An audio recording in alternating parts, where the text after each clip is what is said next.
Bien, vamos entonces con diferentes clases de lenguaje. Lenguaje mimético, con señas como hacen los mimos. Lenguaje proxémico. Proxémico, que es proximidad, es el lenguaje de la distancia entre los cuerpos. Entonces, dos personitas están en cine, una niña y un niño, por ejemplo, bueno, un caballero, una dama. Entonces el caballero es como, a ver cómo se le arrima, ¿no? A ver qué manos inquietas, ¿no? Se acercan, se alejan. El lenguaje proxémico, distancia entre los cuerpos. El lenguaje kinésico. El lenguaje kinésico es el lenguaje del movimiento, ¿ya?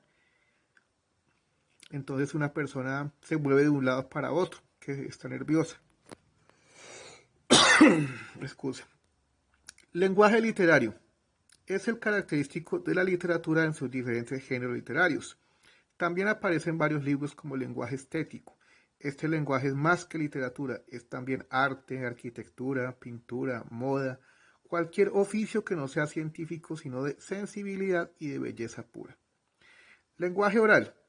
Se sabe que el lenguaje oral es más antiguo que el escrito. Hay comunidades aborígenes que han conservado su cultura, tradiciones, costumbres, mitos, etc., a través de muchos años por tradición oral que se transmite únicamente por este tipo de lenguaje de una generación a otra en forma sucesiva. Bueno, lenguaje escrito o alfabético.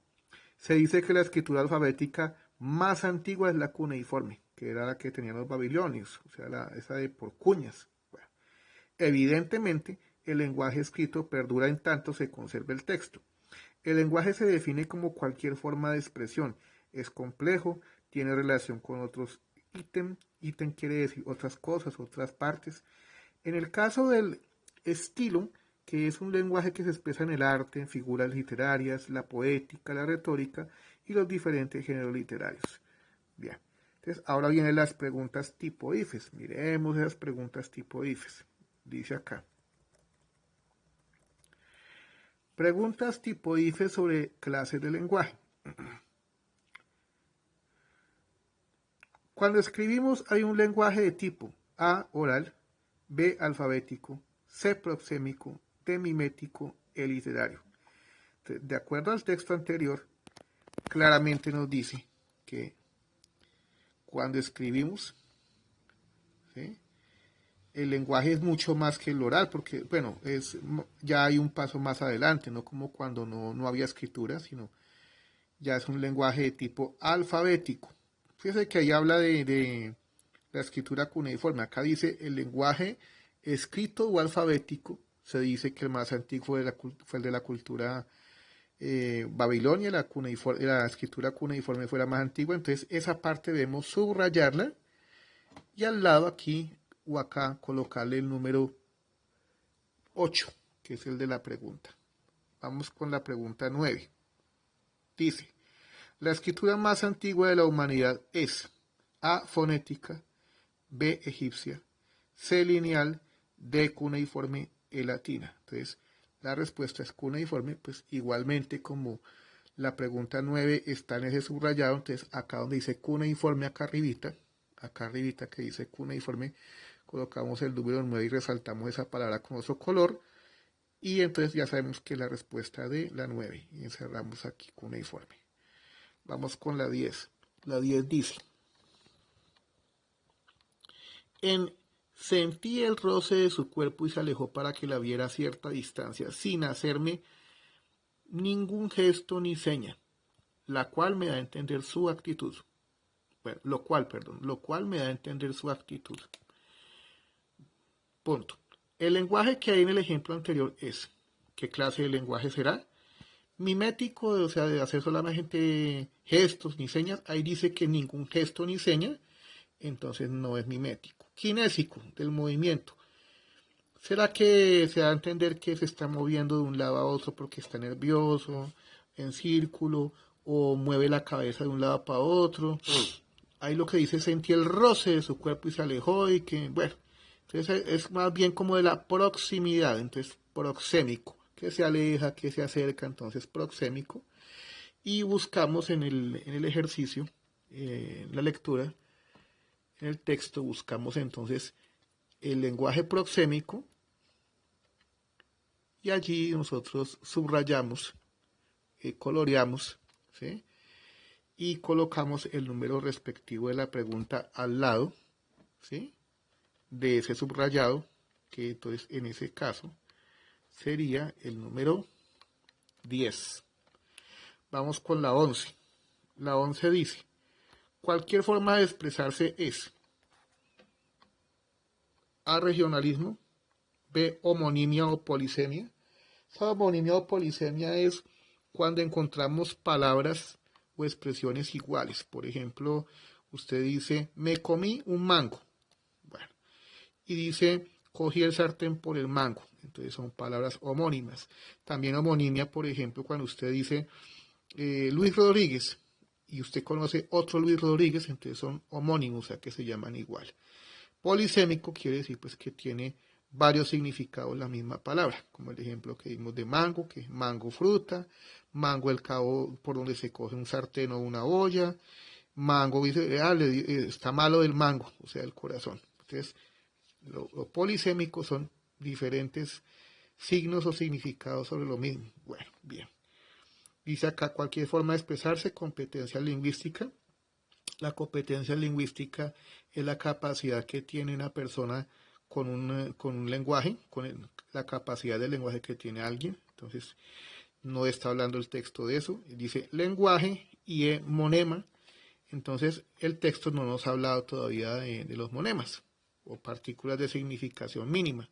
Entonces, bueno, de una letrica o algo así, no se nos ha hablado todavía de partículas de palabras o de nada de eso.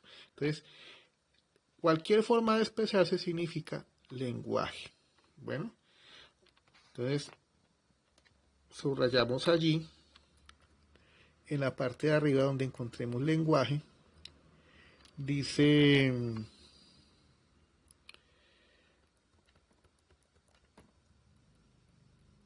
acá, mire, aquí dice, y lo subrayamos. Se define como cualquier forma de expresión. ¿Sí? Entonces, el lenguaje se define como cualquier forma de expresión. Entonces, eso lo debemos subrayar, encerrar y colocarle al lado el número de la respuesta de la pregunta. Ahí al lado, aquí al ladito, escribimos el número de la pregunta, que de acuerdo a lo que está abajo, es el número, cuidado, es el número 11. Cualquier forma de expresarse es la de lenguaje respuesta. Vamos con la 12. La 12 dice, podemos deducir que el lenguaje escrito perdura en tanto siga existiendo. El raya, en tanto que el oral subsiste y se conserva determinada raya de personas. Entonces acá hay unas opciones. Dice, podemos deducir que el lenguaje escrito perdura en tanto siga existiendo. Miremos si es con la A, el lenguaje, en tanto que el oral subsiste si se conserva determinada obra literaria. No concuerda mucho porque el oral no depende de obras literarias. Entonces miremos cuál de estos pares, o sea, una palabra es para un lado, para una rayita, y la otra es para otra. Entonces, mira cuál de esas completa el texto y queda mejor. Entonces, miremos con la B como queda. Podemos deducir que el lenguaje escrito perdura en tanto siga existiendo el mito. ¿El mito será que sigue persistiendo por lo escrito? No, no necesariamente. En tanto que el oral subsiste si se conserva determinada cultura. Ahí no es muy claro ese. Miremos la C entonces. La C dice, podemos deducir que el lenguaje escrito perdura en tanto sigue existiendo el alfabeto. Eso sí concuerda que el lenguaje escrito perdura en tanto sigue existiendo ese alfabeto, esa lengua, que no sea una lengua muerta, que no sea una lengua extinta, sino que exista. Hay lenguas que se han extinguido, como el hitita, que es una lengua que se extinguió, una lengua antigua. Dice, bueno, en tanto, bueno, entonces repitamos. Perdura, el lenguaje escrito perdura en tanto sigue existiendo el alfabeto, estamos con la C, ¿no? En tanto que el oral subsiste si se conserva determinada sintaxis o estructura. Eso dice del oral. Pero es que el sintaxis y la estructura es para lo que escribimos, bueno, lo que decimos también, pero no necesariamente se refiere, o sea, no es que sea la necesidad ahí de que, ay, si no existe la estructura, entonces no hay lenguaje oral, ¿no? Hay muchos lenguajes orales que no tienen problema con la sintaxis o estructura. No se le ve problema a eso. Miremos